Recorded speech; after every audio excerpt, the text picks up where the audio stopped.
चलिए दोस्तों, नमस्ते। मेरा नाम अर्जुन है और इस वक्त मेरी मौजूदगी खैराकत विधानसभा के जो विधानसभा अध्यक्ष हैं नीरज पहलवान जी के आवास पर है। और 1 तारीख को इनका जन्मदिन है राष्ट्रीय अध्यक्ष अखिलेश यादव के साथ। और आज कम से कम इन्होंने एक लंबा इनका मनहर प्रयास था, बड़ा समृद्ध था इनका।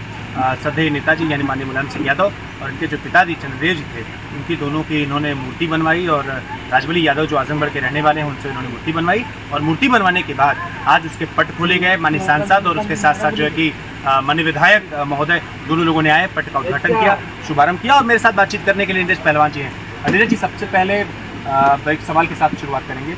ये सोच बहुत दूरगामी दिखती है, बहुत पैनी सोच दिखती है। ये सब आपके दिमाग में सवाल कैसे आया? ये दिमाग में आपके मन में ये प्रश्न कैसे आया कि माननीय नेताजी की प्रतिमा बनाई जाए, पिताजी की एक प्रतिमा बनवाई जाए, उसके बाद उसको आगे करेंगे? सबसे पहले मैं आपको धन्यवाद देता हूँ कि आपने हमारे गोबरा जैसे गांव में आकर के इस मूर्ति समारोह और श्रीमद् भागवत कथा को उठाने का आपने काम किया है। हम भाई बधाई अरविंद यादव जी को भी देते हैं, भाई विनोद जी को भी देते हैं, जिन्होंने लगातार इस कार्यक्रम को मीडिया के माध्यम से, प्रेस के माध्यम से, दैनिक के माध्यम से अपना समाचार देने का काम उन्होंने किया। और आप लोगों के बल पर हम यहाँ आज पहुँचे हैं। जो आपने सोच की बात किया है, सोच दूरदर्शी कब होती है? जब संस्कारी पिता होता है। जिस जगह पे हम खड़े हैं, जब इस जगह का बनामा हो रहा था तो हमारे पिताजी ने मकान, जय श्री राधे, हमारे पिताजी ने मकान, मंगलम भगवान विष्णु मंगलम गरुड़, हमारे पिताजी ने मकान का सपना देखा था। आज से 40 साल से ज़्यादा समय है। हम उस पिता के लड़के, जिस पिता ने जब ज़मीन लिखाया तब मकान का सपना देखा था, वो मकान 2013 में बनकर तैयार हुआ। 13 में तो इसी तरह से जब हमने अपनी जिक्र किया, आप थे वहाँ, अरविंद जी नहीं थे। जब नेताजी ने 1997 में जब मेरे सर पे हाथ रखा तो मेरे सर में टाँके लगे थे और पीठ के चमड़े उल्टे थे और नेताजी रक्षा मंत्री थे। तो उन्होंने ऐसा आशीर्वाद दिया कि मेरे रोंगटे खड़े हो गए। मुझे लगा कोई देव पुरुष जो मुझे हाथ लगा दिया। फिर मैं कहीं पीछे गया, मेरी ऐसी हैसियत नहीं है कि मैं राजनीति कर लूँ, मेरा ऐसा कोई व्यवसाय नहीं है कि मैं राजनीति कर सकूँ। लेकिन लगातार जब मैं थकता हूँ तो कोई ना कोई शक्ति आती है जो मुझे आगे बढ़ा देती है। राजनीति मेरा पीछा करते करते यहाँ तक मुझे पहुँचाई है। फिर मैं 2002 में बम्बई चला गया। बम्बई में मैं नासिक जिला केसरी हुआ, कुश्ती लड़ने लगा। कुश्ती लड़ते टाइम 2006 में जब सरकार थी, समाजवादी पार्टी के आदरणीय नेताजी मुख्यमंत्री थे, तो उस समय डॉक्टर KP यादव जी यहाँ राज्य मंत्री थे, गो सेवा आयोग के अध्यक्ष थे। उन्होंने मुझे कहा कि खैराकत में अखिलेश जी आ रहे हैं, तुम चौराहे पे खड़े हो, तुमको पूछ रहे हैं। तो हम क्या, इतना लंबा कार्यकाल आप भूल गए होंगे।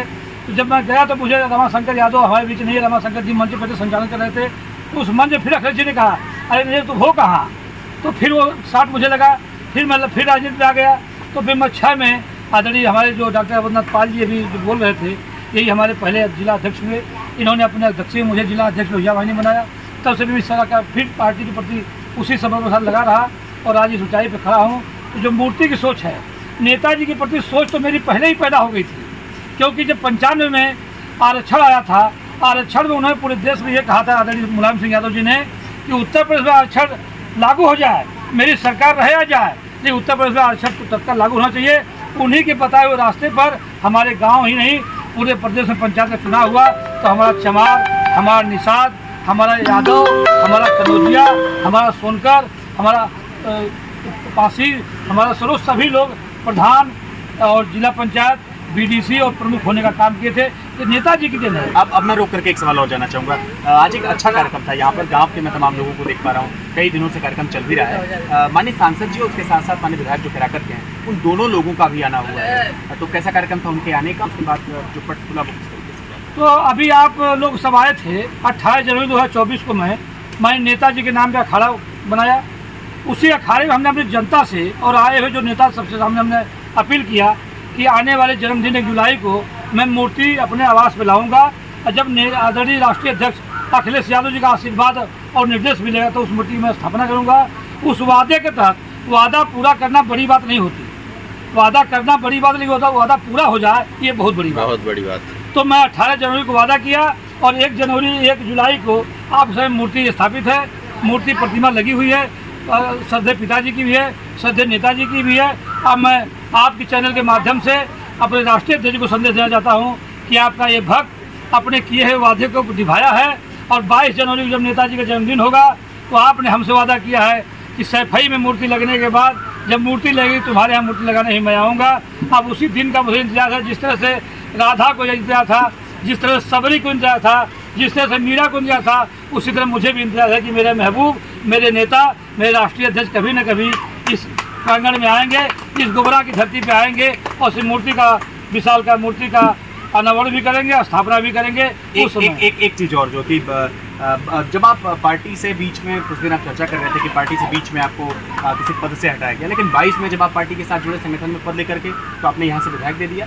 24 में भी आप साथ जुड़े रहे तो आपने यहाँ से सांसद दे दिया। लक्षण बड़ा पॉजिटिव दिख रहा है आपका। 27 में क्या कुछ दिख रहा है आपका यहाँ से? अब ये पार्टी की जिम्मेदारी है। 2014 से 2020 तक मैं जिले का उपाध्यक्ष था, तो हमारे नेतृत्व में नहीं थे, पार्टी के पदाधिकारी थे।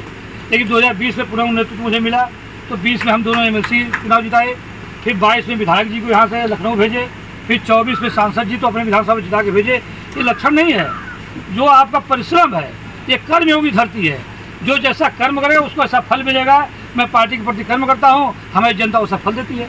ये जिस जनता की है, हमारे कार्यकर्ताओं की है, हमारे पदाधिकारियों की, हमारे संगठन की है, मेरे अकेले की बस की बात नहीं है। अच्छा, एक चीज़ और, बहुत सारे विधानसभा अध्यक्ष हम लोगों ने देखे हैं, लेकिन जो रफ्तार आप में दिखती है, जो एनर्जी आप में दिखती है, जो काम करने के प्रति दीवानगी आपकी दिखती है समाजवादी पार्टी के प्रति, वो बहुत लोगों में कम दिखती है। इसके पीछे का कारण क्या है? इसके पीछे का श्रेय किसको देना चाहिए? दीवाने हैं, दीवानों को न घर चाहिए, मोहब्बत भरी एक नज़र चाहिए। इसलिए क्योंकि हम सिर्फ उस आँख को देखते हैं जिस आँख के लिए हम काम करते हैं। जी, मेरा सिर्फ लक्ष्य है समाजवादी पार्टी को ऊंचाइयों पे ले जाना। मुझे कौन क्या कर रहा है इसकी मैं परवाह नहीं करता। मुझे कहाँ जाना है मुझे ये दिखता है। मैं पार्टी के लिए कितना कर सकता हूँ मैं वही करता हूँ। पार्टी को मैं जीत कैसे दूँगा ये मुझे पता नहीं। ये पार्टी के संघर्ष करने का मेरा जज्बा है, कार्यकर्ताओं के लिए संघर्ष करता रहता हूँ। अंतिम 30 सेकंड, कब से ये कार्यक्रम आपका पूरा का पूरा शुरू हुआ है और समाप्त होने वाला है? 26 जून से ये श्रीमद् भागवत गीता का पाठ शुरू हुआ है।